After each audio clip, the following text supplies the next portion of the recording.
act like a little girl. Don't ever curse or swear or be unladylike. Quit your job and marry a rich old man. These were just a few tips from some of the most popular femininity coaches on TikTok. In recent years, platforms like TikTok, YouTube, and Instagram have witnessed a surge in so-called femininity coaches who promote, let's just say, a very specific type of womanhood. These figures often perpetuate superficial and regressive ideals disguised as empowerment and self-improvement. This is how you get men to take care of you and how to unlock your feminine energy. You attract what you are. If you are in your masculine energy, you will attract feminine men. To get into your feminine energy, you have to practice living a soft life. Practice resting, spoiling yourself, pampering yourself, until you genuinely start to feel like a little girl again. There are two ways to approach a man and ask him to do things for you. Number one, when you are asking for something, instead of feeling guilty,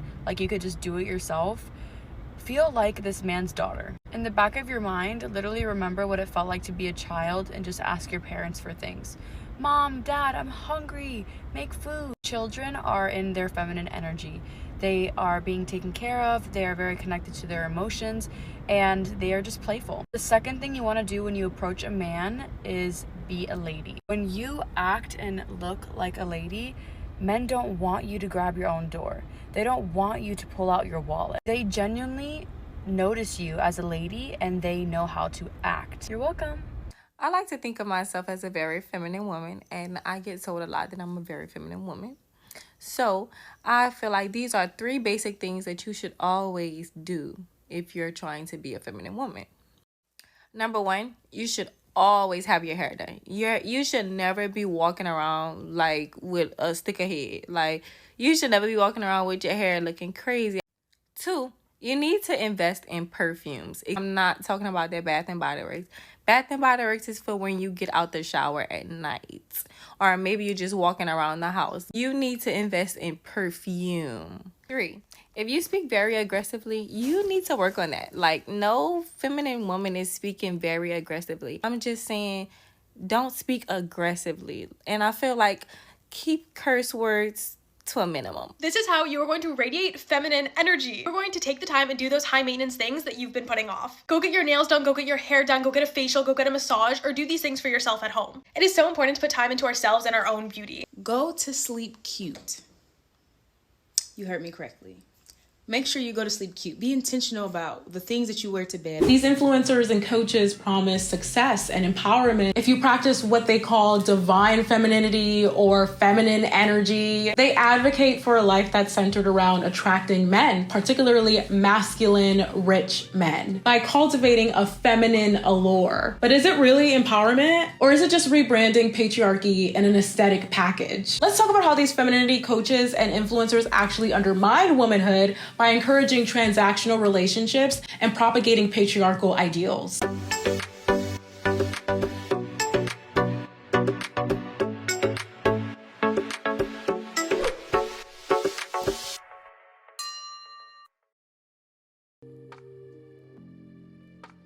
The trend of divine femininity and the soft life and feminine energy is particularly prevalent on TikTok, and it's a movement that encourages women to reject so-called masculine energy and cultivate transactional romantic relationships where the woman can reap the rewards of a strong, rich, powerful masculine man and live a supposedly relaxed, pleasure-filled lifestyle. The only way for a woman to tap into her femininity is when a man is a provider and a protector. When she feels safe and she feels like he's doing and she feels like he's giving, that's the only time she can remove her cape, remove her boss lady, and remove her powerful cape and leave everything outside and just come home to a man and be a little girl. But it's alignment with this pick-me, male-centered, patriarchy princess kind of mentality that does not make it exactly conducive to having a healthy relationship. Do you know how you can actually practice having a healthy, balanced relationship? By using today's sponsor, the Paired app. The Paired app is the ultimate relationship companion, offering an array of interactive games, challenges, and tools designed to foster communication, communication, trust, and intimacy. The app empowers couples to unlock their potential, strengthen their bonds, and create lasting memories together. So my partner and I recently tried out the Paired app and we had a blast. We answered some really interesting questions and played a couple of games. One of the coolest things about the Paired app is how it encourages you to talk about things you might not usually discuss. And you don't even need to be in the same room to complete the exercises. Here's one of the questions my partner and I both answered. Name a time that you admired Robert's patience.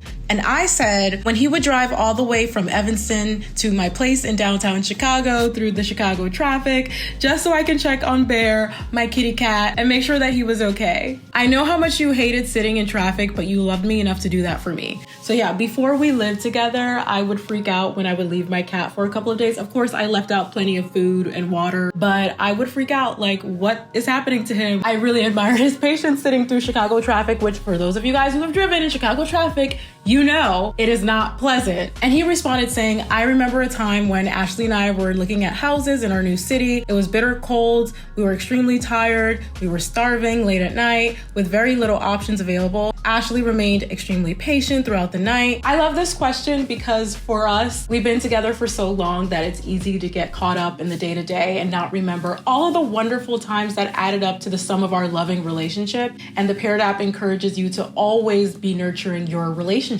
So if you want to give it a try, click my link below to get a 7-day free trial and 25% off of Paired Premium so you can maintain and deepen your connection with your partner. Now let's get back to dissecting these femininity coaches. The concept of feminine energy often defines femininity as being soft and submissive and nurturing, while masculine energy is characterized by action and leadership and strength. How to be more feminine. First of all, I need you to be gentle and soft. By gentle and soft, I mean move slow, even if this means that you need to wake up super early in the morning so that you're able to romanticize your life and you're able to move slow and take your time.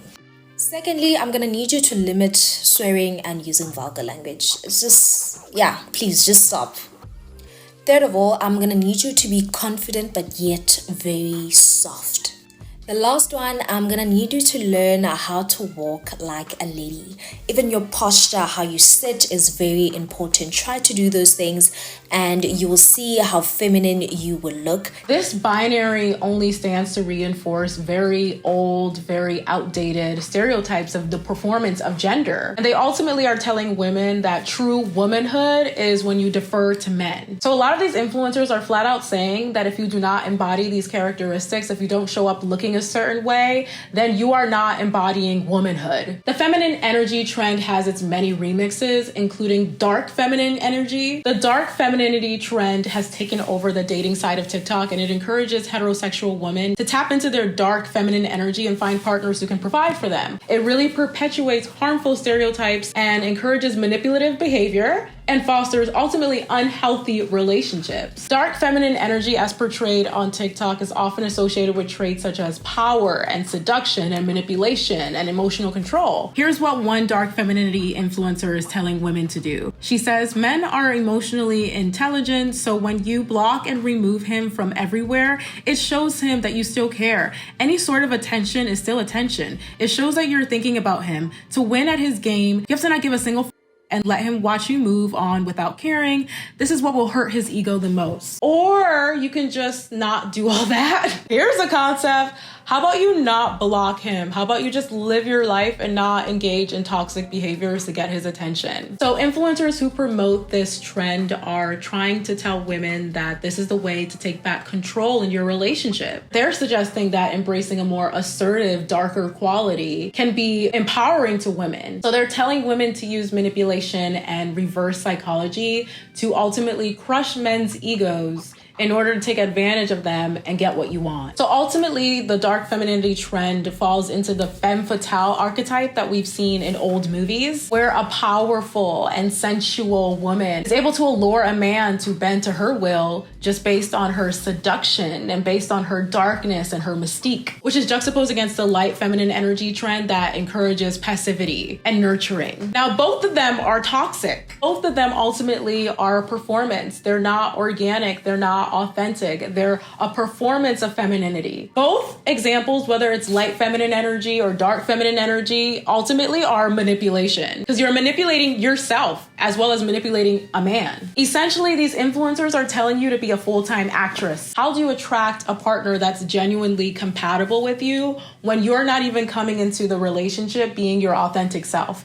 How exhausting is it to have to constantly keep up with appearances, keep up with the performance, keep up with a caricature of yourself? To have to constantly be playing a role that you studied at TikTok University, that seems exhausting. If a man cannot love you in your natural state, then he isn't for you. If he can't love you in sweatpants, burping, when you're sick, when you're not feeling well, when you're not full on glam, when you have not a drop of makeup on, when your hair is not done, when you're not performing, when you're not trying to be sexy, if he cannot love you in your core for who you are, that's not your man. These women are teaching you to manipulate and rope men into your life by doing these performative feminine acts. If he can only love you for this feminine version of you, is that real love? Or is he in love with the character that you're playing? Femininity influencers are quite literally telling women to infantilize themselves. They're saying in order to get a man to bend to your will, you need to act like a child, act like his daughter. These femininity influencers are not drawing from nothing, right? They're drawing from historical patriarchal narratives, and they're romanticizing women's subordination, women's manipulation, women making themselves smaller to appeal to the male gaze. And we cannot separate these transactional relationships and this performance of traditional gender roles from capitalism, right? In this system, women's vulnerability is essential for maintaining the masculine authority. By encouraging women to embrace these submissive roles, femininity influencers are pushing this capitalistic structure that relies on gender inequality. It's so worth noting that these femininity coaches and influencers are not licensed psychologists, not licensed psychiatrists, not licensed counselors. They have no credentials, no degrees, much like the veneer techs.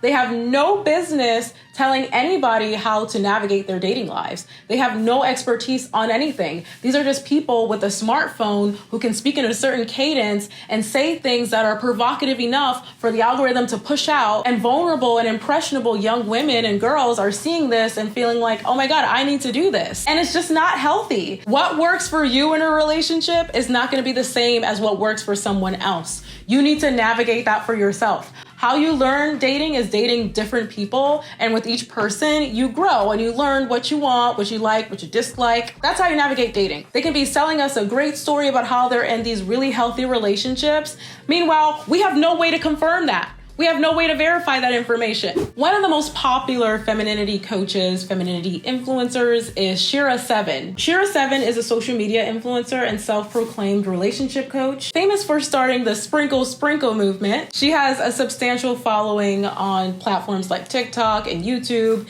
and she gives women advice on how to leverage their looks to attract affluent partners. Her content often includes tips on how to manipulate men, how to play mind games, how to prioritize financial gain over genuine emotional connections in relationships. Her content puts a huge focus on materialism and superficiality as a way to start a relationship. I ain't gonna like my advice. I'm gonna say quit one of them jobs and go get you an old man. The fastest way for a woman to get paid and get rich is to marry, and also to take his money and start your business. A woman can be poor one day, the next day a millionaire. That's how simple it is for us. That's why they're mad. I couldn't be with no old man. Okay, well, I couldn't be standing up for 8 hours all day at work, punching the clock. Okay? I mean, choose a struggle. I'm not going to be restocking shelves at the Dollar Tree Smoker's Cough. Okay? That's not going to be me. Don't be nice to him all the time. Always have an attitude and then be nice every once in a while.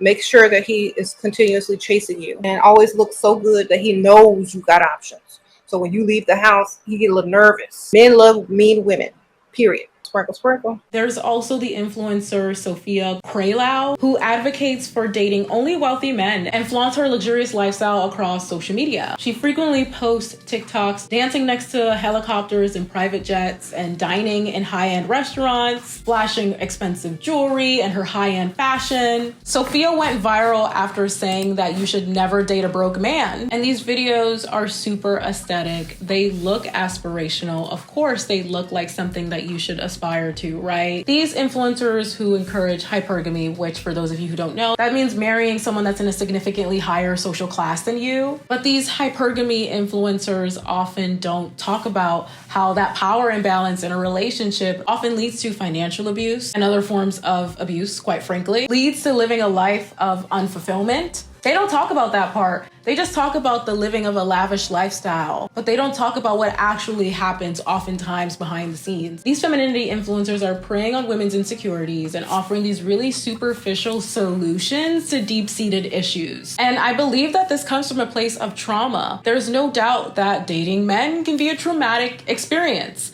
And I think instead of dealing with that trauma, instead of unpacking their trauma, they've come up with all of these hacks, all of these performances that you can put on in order to mask that trauma and attract transactional men. That's what makes them so appealing. I think they're attracting women who are extremely disillusioned by the dating world, who are extremely vulnerable as a result, and women who are economically disadvantaged, who are desperate to level up, rather than actually addressing the root causes that made them economically disadvantaged and desperate. It's a lot easier of a pill to swallow to take really shallow advice. And this really speaks to the pervasive influence of materialism and the commodification of relationships in general. And it's not just women who are suffering as a result. It puts men at a disadvantage too, because they feel like their only way to be a provider, their only way to feel strong and successful in a relationship is to have a high salary. And so that puts men in a bad position too, because in this economy, people are losing jobs left and right.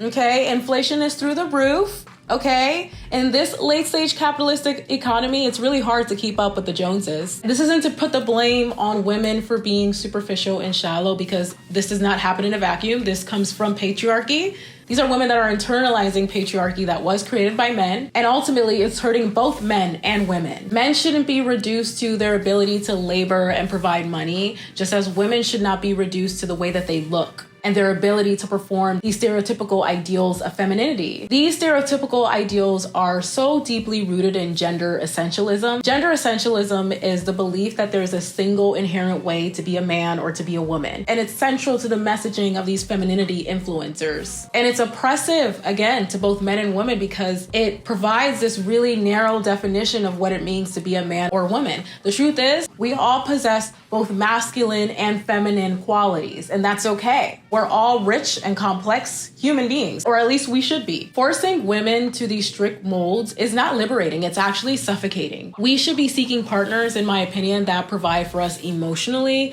not just partners that can provide for us financially. Stop seeking advice from people who have absolutely no business to be giving you dating advice, because they can give you dating advice through the phone all day long and get the likes and the engagement and the money that comes along with it. But ultimately, it's your life that you have to live, okay? And it might sound nice on TikTok. It might. But in the real world, it plays out a lot differently. These influencers and coaches with no credentials, with no degrees, have a lot of money to be gained off of exploiting your insecurities. But I would love to hear from you all, though, in the comments down below. What are your thoughts on these femininity influencers? I'm sure you've come across that in your algorithm across social media. I would love to hear from you all. What is your version of femininity? How do you actually navigate your relationships in ways that are healthy, in ways that are not merely transactional and superficial? I would love to hear from you all in the comments down below. And if you like this video, definitely give it a thumbs up. And if you really liked it and you want more content like this, stick around, hit that subscribe button. And if you want content like this that's a little bit more uncensored, that goes a little bit deeper, definitely join my Patreon. Pick a tier that works for you. And don't forget to follow me on my social media platforms that you can see listed down here. And besides all that, thank you again for watching today's video, and I'll talk to you all next time.